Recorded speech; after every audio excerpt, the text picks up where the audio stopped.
Alors bonjour à toutes et à tous. Eh bien, dans cette vidéo, nous allons continuer sur l'inégalité de Jensen. Donc, pour rappel, la convexité, donc les fonctions convexes. Et on va reprendre justement là où nous nous sommes arrêtés la dernière fois. Alors ici, considérons I à un intervalle de R et soit f une fonction de i dans R qui est dérivable telle que sa dérivée, donc f', soit continue et croissante sur l'intervalle i. Et nous allons essayer de montrer que f est convexe sur i. Alors je vous laisse quelques instants pour réfléchir à une idée.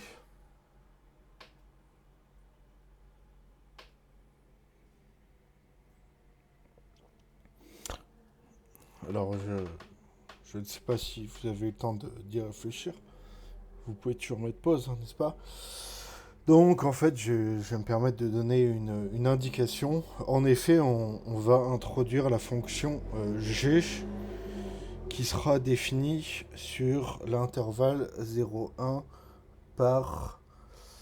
Eh bien, bon, je vais le dire, hein, je vais l'écrire tout de suite. Donc, soit g de 0,1 dans R. On ne cherche pas à comprendre. R, c'est suffisant. Par, eh bien, pour tout t appartenant à l'intervalle 0,1, eh bien, g de t est égal à 1 moins t facteur... Alors, effectivement, j'aurais dû le dire précédemment. Facteur de f de x plus t facteur de f de y moins f de 1 moins t fois x plus ty. Bon, j'aurais dû considérer ce que j'ai pas fait.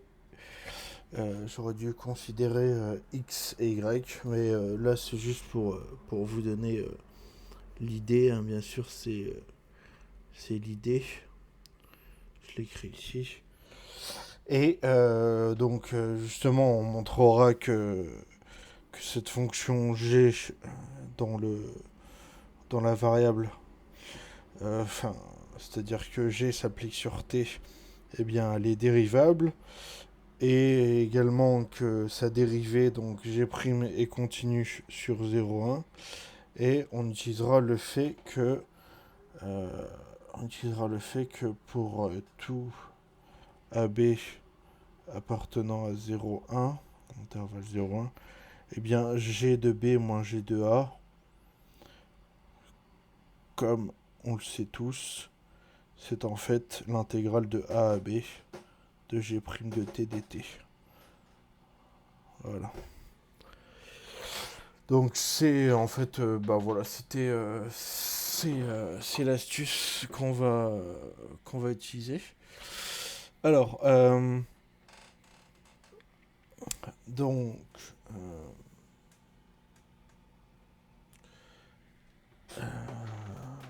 tac tac, si je prends ça, euh, donc, bah écoutez, maintenant on va, là c'était l'idée qui était posée, hein. Donc on va refaire le travail. Donc on considère x et y qui appartiennent à l'intervalle i, donc soit x, y appartenant à i carré, c'est un couple, et soit g, cette fameuse fonction, donc la fonction définie sur 0,1, alors soit g, la fonction, encore une fois je l'écris pour ceux qui souhaitent les PDF. Donc, soit j'ai la fonction définie sur l'intervalle 0,1 par, par pour tout t appartenant à 0,1, g de t est égal, je réécris comme précédemment, 1 moins 2, 1 moins t, f de x, facteur de f de x, plus t, f de y, moins f de 1 moins t, facteur de x, plus ty. Ok. Bon, alors, on va déjà faire une remarque, c'est qu'on va remarquons que,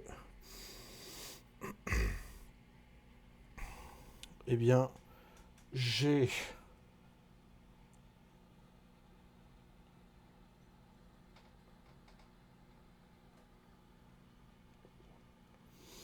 de 0 est égal à g de 1. Effectivement, t 1 moins 1, hop, 0, plus 1, donc f de y, f de 1 moins t, ça fait f de y, f de y moins f de y, ça fait 0.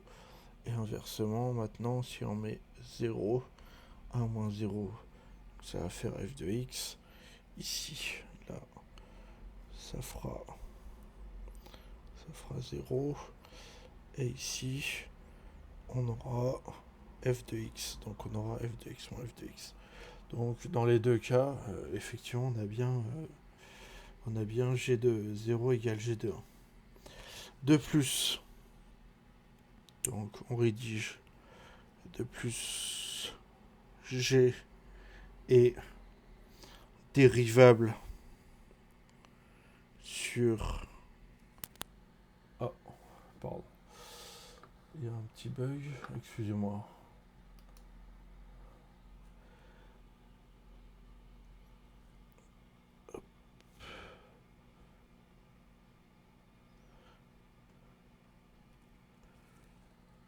Ça arrive parfois. Tac. Voilà.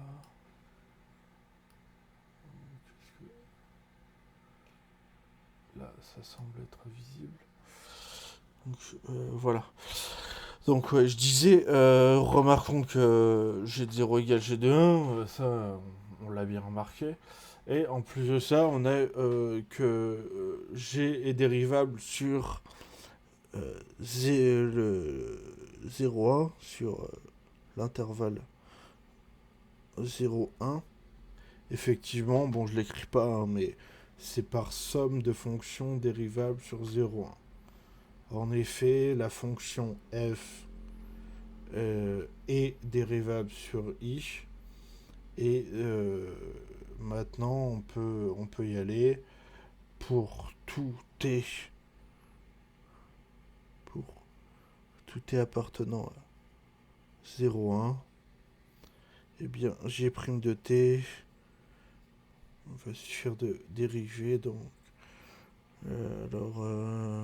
tac, 1 moins t, donc on dérive donc le moins t, ça va devenir en moins 1, donc ça fait moins f de x, le plus t ici, ça va devenir un plus f de y,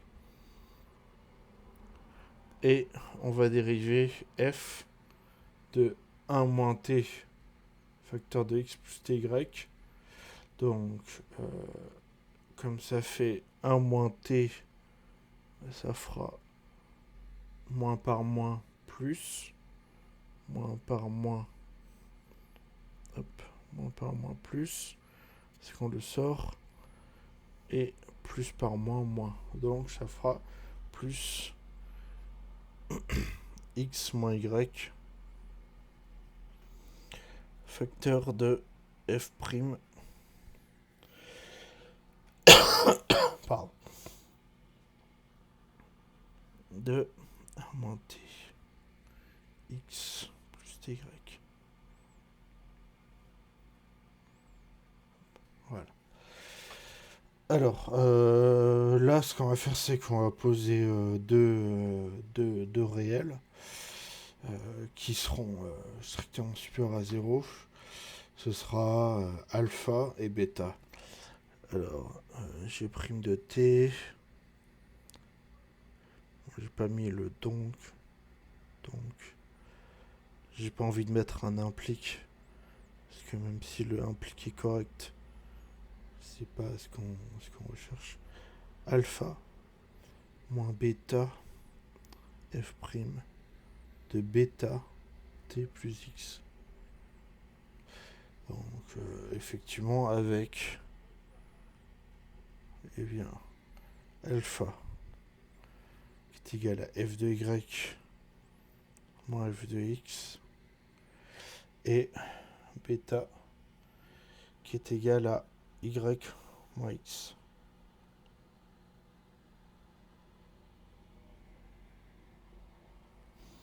Évidemment strictement supérieur à 0.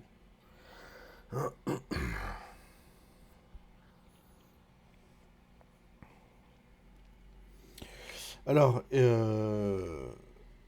continuons. Donc, il est clair que G' est continu sur l'intervalle 0,1.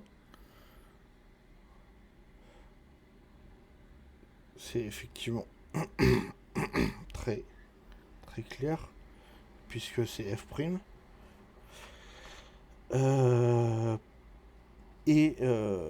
Comme c'est f', on sait qu'elle est continue sur i. Donc, je vais écrire on a G' continue sur 0,1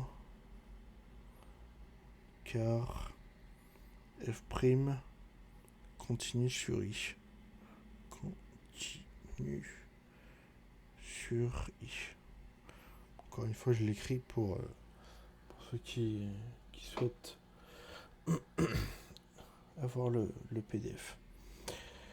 Alors, de plus, comme f' est croissante, alors, comme f' est croissante, eh bien, on a, logiquement, on a G' décroissante sur 0,1. Il vous suffit de regarder G'. Oula, ça fait quoi ça? Hop. Effectivement, bêta est strictement supérieur à 0. Et bêta est le multiplicateur de f', mais il subit un moins devant. Donc effectivement, car bêta est strictement supérieur à 0. Et pour tout t appartenant à 0,1, G' de t est égal à alpha moins bêta fois f' de bêta t plus x.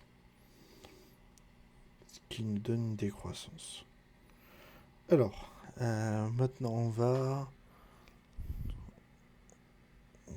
mettre des cas.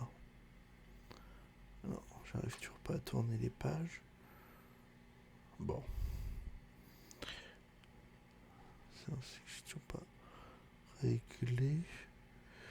Alors, on va faire donc des cas. Alors le cas 1. Donc rappelez-vous, hein, on a G' qui est continu sur 0,1 parce que f' est continu sur l'intervalle i. Et comme f' est croissante, eh bien on a G' décroissante sur l'intervalle 0,1. Alors le premier cas, eh bien c'est si G' de 1 est strictement supérieur à 0. Donc G' défini sur l'intervalle 0,1. et G' décroissante sur 0,1. Donc ainsi, pour tout t appartenant à l'intervalle 0,1, eh bien G' de t sera strictement supérieur à 0. Voilà. Bon, je pourrais réaliser un schéma pour que vous le constatiez. Allez, rapidement, t, G, papaf, on a 0, on a de 0 à 1, G' de 1, G' de 1 strictement supérieur à 0, et comme G' est strictement décroissante, eh bien forcément, tout ce qui va être avant le 1, toutes les valeurs prises seront positives, strictement supérieures à 0. Je réalise le schéma juste pour mettre en évidence quelque chose qui est plutôt évident. Donc, dans ce cas-là, on aurait alors G de 1 moins G de 0. Donc, G de 1 moins G de 0. Rappelez-vous, c'est l'intégrale de 0 à 1 de G' dt qui sera donc strictement supérieur à 0. Effectivement, G' pour tous les t compris entre 0 et 1, G' est strictement positive. Donc ça veut dire quoi ça veut dire que G de 1 strictement supérieur à G de 0. Et c'est impossible. Et oui. Ça c'est impossible. Impossible. Parce que donc, effectivement, ce qu'on a écrit, ça voudrait dire que G de 1 est strictement supérieur à G de 0, pardon. Et c'est impossible. Pourquoi ? Eh bien, car G de 1 égale G de 0, comme on l'a eu démontré au début. Et donc,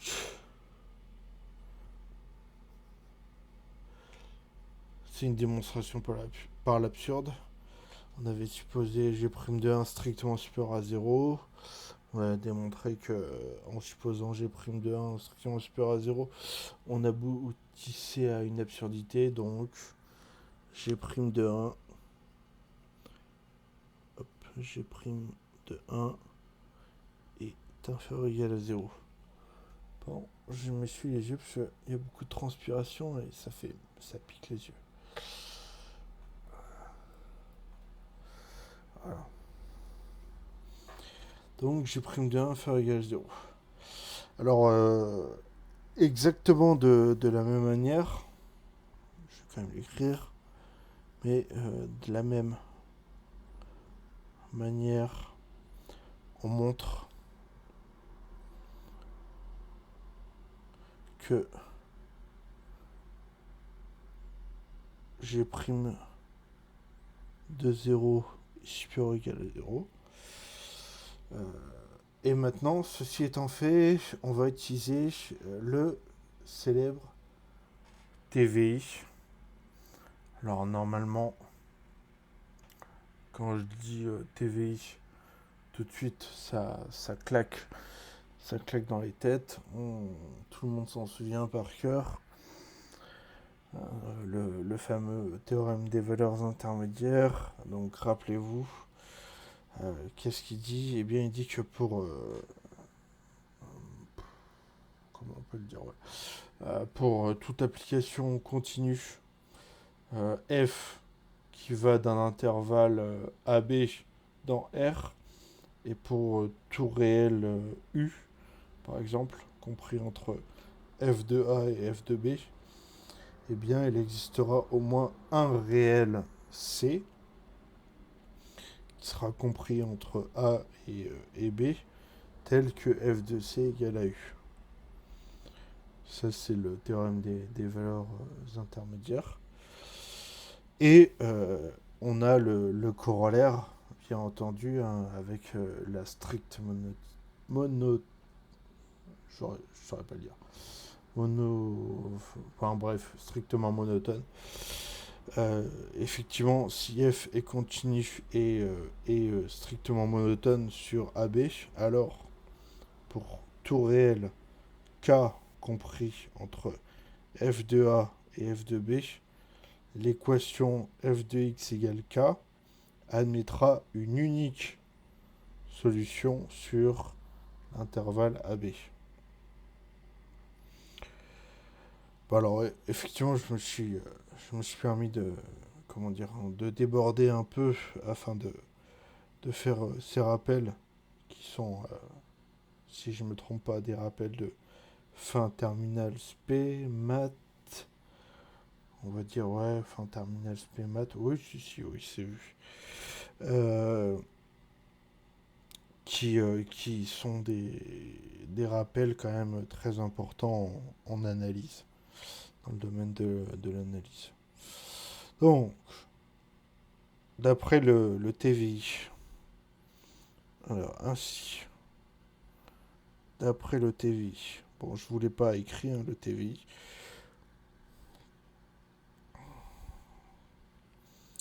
je considère il est connu.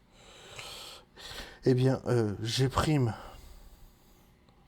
va s'annuler en une valeur qu'on va appeler allez, alpha, s'annule en une valeur alpha, donc de l'intervalle 0,1, et par décroissance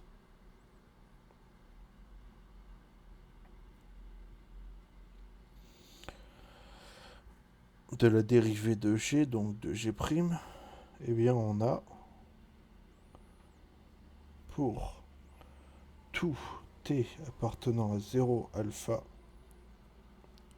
G' de t supérieur ou égal à 0. Et quand on passe à alpha 1, on a G' de t qui est inférieur ou égal à 0. Et c'est parce qu'il y a décroissance. Et donc, je disais, oui, pour tout t appartenant à alpha 1, G' de t inférieur ou égal à 0. Donc, on va pouvoir en déduire que G est croissante sur 0 alpha et qu'elle est décroissante sur alpha 1. Donc, G, je l'écris comme ça, ça ira plus vite. G croissante sur 0 alpha et G décroissante sur alpha 1. Et donc, ouais, bon, ça veut pas. Toujours ce problème de page qui veut pas se tourner.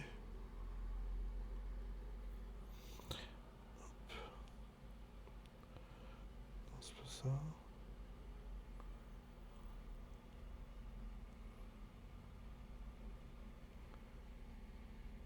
Je vais dupliquer la page.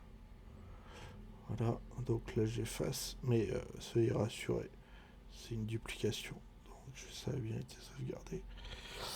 Et donc, oui, on a bien G croissante sur 0 alpha et G décroissante sur alpha 1. Et donc, je continue la démonstration. Donc, pour tout t appartenant à 0, 1, eh bien, g de t va être supérieur ou égal au minimum de g de 0, g de 1. G de 1.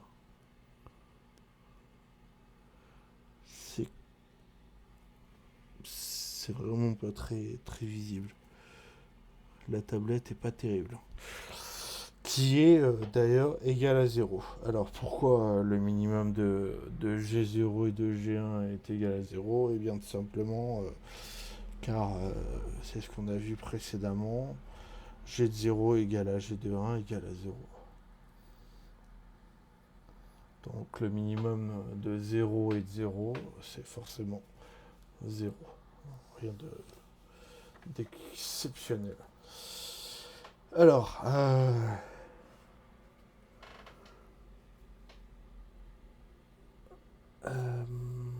du coup, il faut se rappeler quand même de G de T. Je vais essayer de le rappeler ici.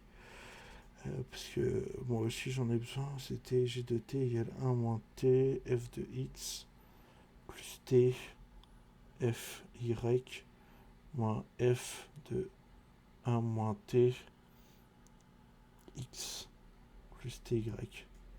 Ce qui nous faisait d'ailleurs qu'on avait alpha égale à F de Y moins F de X. Et bêta égale à Y moins X. Ouais, c'était Y moins X. Du coup, ainsi on a montré. Là, on revient là où on se trouvait. Donc, pour tout t appartenant à 0 à 1, eh bien, g de t est supérieur ou égal à 0. Et ça, c'est équivalent. Alors, c'est bien ça qui est équivalent à, pour tout t appartenant à 0, 1, du coup, on n'a plus qu'à transformer le g, la fonction g, c'est pour ça que je l'ai rappelé, 1 moins t, facteur de f de x, plus t, plus, ouais, t, f de y,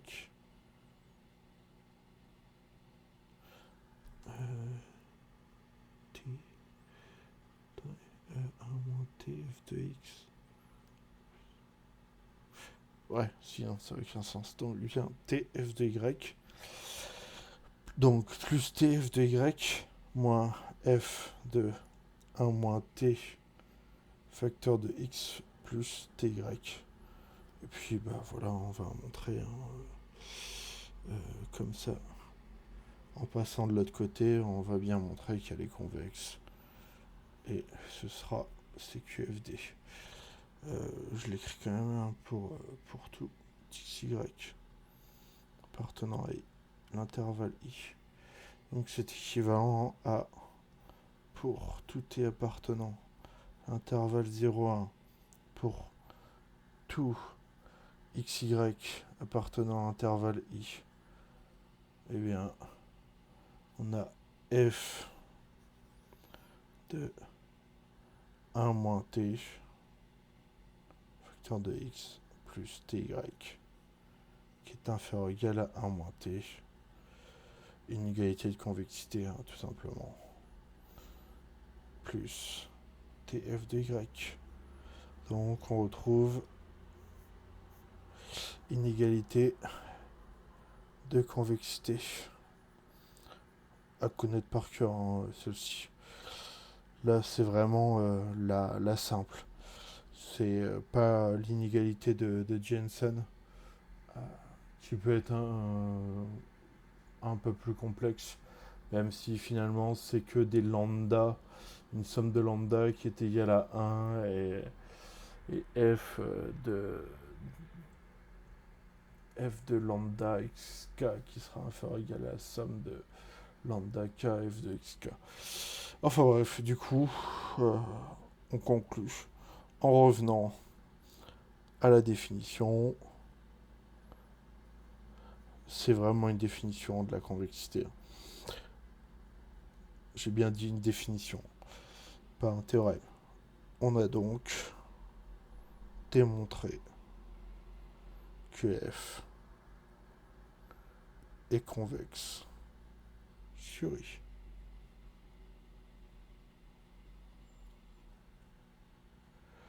Et voilà. F est convexe sur I. Voilà, donc ça termine bien l'énoncé, l'exercice. Voilà. Bon, j'espère que tout est compris. N'hésitez pas s'il y a un problème. Si vous voulez les PDF, vous faites tout simplement une demande en commentaire. Et ils sont transmis. Je les mets sur GitHub. Et dans la prochaine vidéo, nous étudierons la fonction qui a x associe exponentielle de x et la fonction qui a x associe moins ln de x. Voilà, ce sera quelques applications avant d'en voir d'autres. Voilà, je vous souhaite une bonne journée ou une bonne soirée. Au revoir.